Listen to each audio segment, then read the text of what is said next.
Hello students, how are you? In this video we are going to discuss the topic ammonia, which is NH3. So first we will discuss about the properties.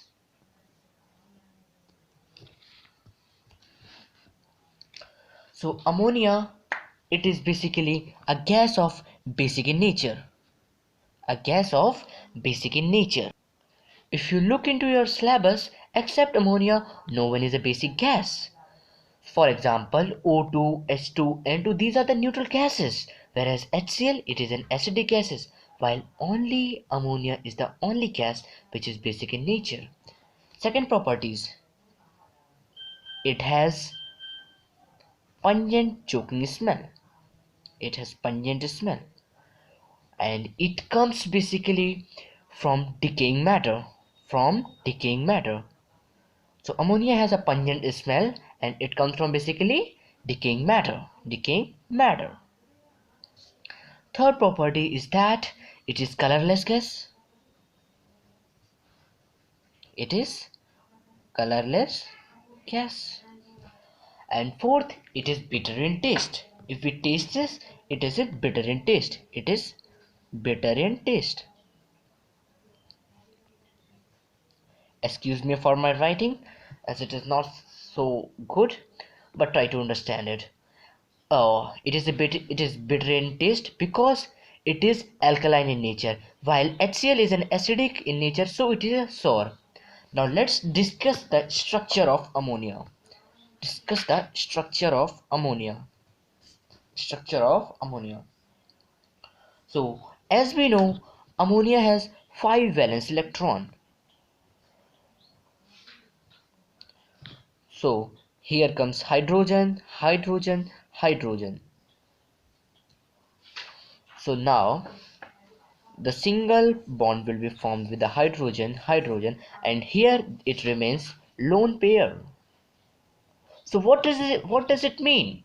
So lone pair are those electrons which does not participate in the bond formation. So lone pair are those electrons which does not participate in the bond formation. So how does this helpful? According to Lewis theory,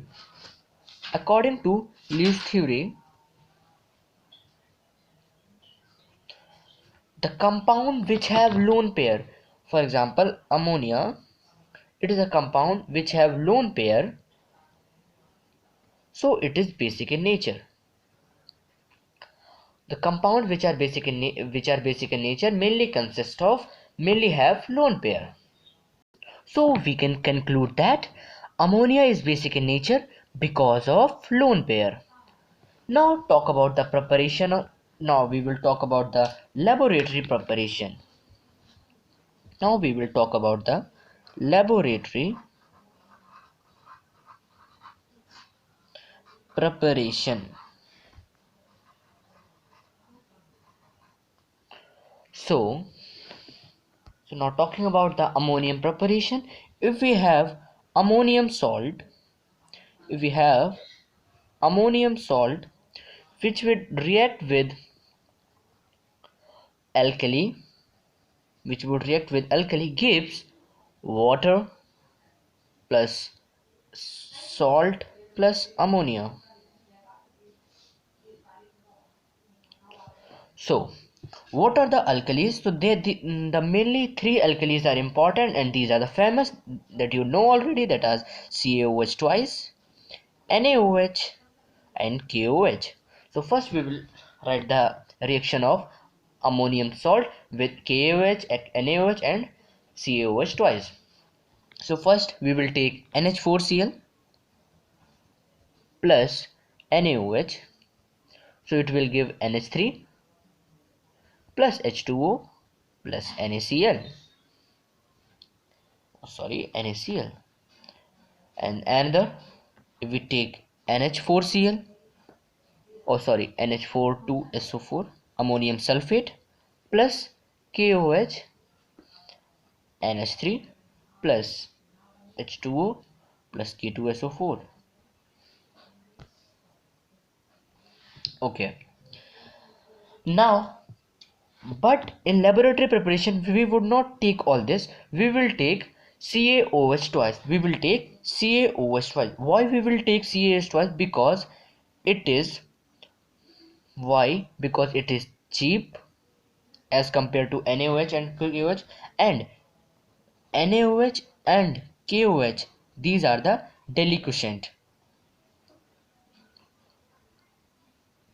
So what are the deliquescent? Deliquescent, these are the substance which when exposed to the air, they absorb moisture and dissolve in that moisture. So that's why they cannot be taken as a laboratory experiment. Or second reason is that the CaOH twice is cheap. So not talk about their reaction. So 2NH4, 2 mole of ammonium chloride react with 1 mole of calcium hydroxide. It gives 2 mole of ammonia and 2 mole of water and CaCl2. 1 mole of CaCl2. 1 mole of CaCl2. So CaOH twice is also known as the slaked lime. CaOH twice is also known as the slaked lime, and we will take in the ratio 2:3. We generally take in the reaction 2:3 because if we take higher ratio of alkali, because NH4Cl is a sublimate. It directly changes into the gaseous substance, so we need more compound, and we know that CaOH twice is a cheap substance, so we take in a higher amount of CaOH twice. Okay class, hope you have understood. Then please subscribe to our channel and like our video. We will discuss the thing further in the video. Thank you.